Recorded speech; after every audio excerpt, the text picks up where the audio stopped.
ભરૂચ કોંગ્રેસની વિરોધ રેલી પહેલા પોલીસ કાર્યવાહી, આગેવાનો કાર્યકરોની અટકાયત કરવામાં આવી। ભરૂચમાં કોંગ્રેસ દ્વારા આયોજિત પદયાત્રા પૂર્વે જ પોલીસે કોંગ્રેસીઓની આગેવાનો અને કાર્યકરોની અટકાયત કરતા ઘર્ષણના દ્રશ્યો જોવા મળ્યા હતા। ઉત્તરાખંડની ઘટનાના વિરોધમાં કોંગ્રેસ દ્વારા ભરૂચમાં યોજાનારી વિરોધ રેલી પહેલા જ પોલીસે કોંગ્રેસના આગેવાનો અને કાર્યકરોની અટકાયત કરતા રાજકીય માહોલ ગરમાયો હતો। કોંગ્રેસ કાર્યાલયથી રેલી માટે કાર્યકરો આગળ વધે તે પહેલા જ પોલીસે માત્ર 100 મીટરના અંતરે તેમને અટકાવ્યા। પોલીસે કોંગ્રેસના જિલ્લા પ્રમુખ રાજેન્દ્રસિંહ રાણા સહિત અનેક આગેવાનો અને કાર્યકરોને અટકાયતમાં લીધા હતા। પોલીસની કાર્યવાહી સામે કોંગ્રેસના આગેવાનો અને કાર્યકરોએ ઉગ્ર આક્રોશ વ્યક્ત કર્યો હતો।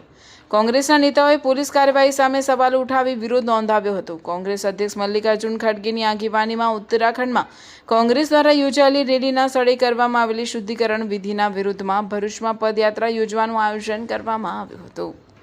એક રેલી બાદ ત્યાંના હિન્દુ સંગઠનો દ્વારા ગંગાજળથી પવિત્ર કરવામાં આવી। એટલા માટે પવિત્ર કરવામાં આવી કે ત્યાં એ રેલીમાં રાષ્ટ્રીય અધ્યક્ષ ખડગે સાહેબ મોજૂદ હતા।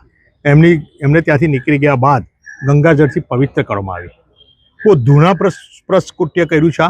એક દલિત વિરોધી માનસિકતા ભારતીય જનતા પાર્ટી આવા લોકોને પ્રોત્સાહન આપે છે। આ કૃત્ય કરાવનાર ભારતીય જનતા પાર્ટી છે, RSS। તો આ માનસિકતા ધરાવે છે, લોકો દલિત વિરોધી માનસિકતા ધરાવે છે અને આ દેશની એસેટ કહેવાય। ખડગે જે સન્માન્ય છે દેશ માટે, આ દેશનું ગર્વ છે।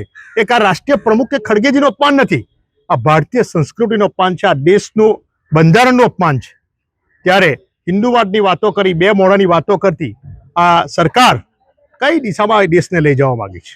ત્યારે અમે આજે મૌન રેલી કોંગ્રેસ સમિતિ બાબા સાહેબની પ્રતિમા સુધી અમે શિસ્તબદ્ધ રીતે પોલીસને જણાવી અને અમે આજે રેલી કરી રહ્યા હતા કોંગ્રેસ સમિતિથી।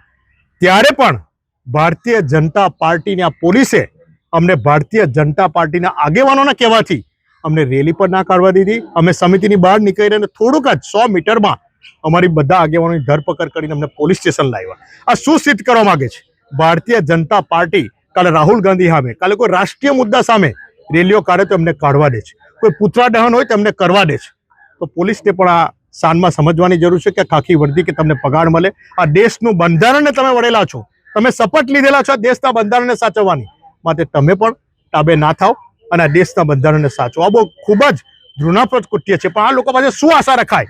જે રામ મંદિરના ચંદા ચોરો છે, જે રામ ભગવાનના પણ પૈસા ખાઈ જતા, એમની પાસે શું આશા રાખી શકાય? સખત શબ્દોમાં આ ઘટનાને અમે વખોડીએ છીએ અને બહુ દુઃખદ આ દેશ માટે જ્યારે આ વાતની ચર્ચા થાય ત્યારે આપણું માથું શરમથી ઝૂકી જાય એટલી ખરાબ બાબત કરેલી છે અને ભારતીય જનતા પાર્ટીની છબી આમાં ખુલ્લેઆમ પડી ગયેલી છે અને દેશ વિરોધી ભારતીય જનતા પાર્ટી બટવારા કરી લે છે હિન્દુવાદના નામે, એ આ સાબિત થઈ ગયેલું છે।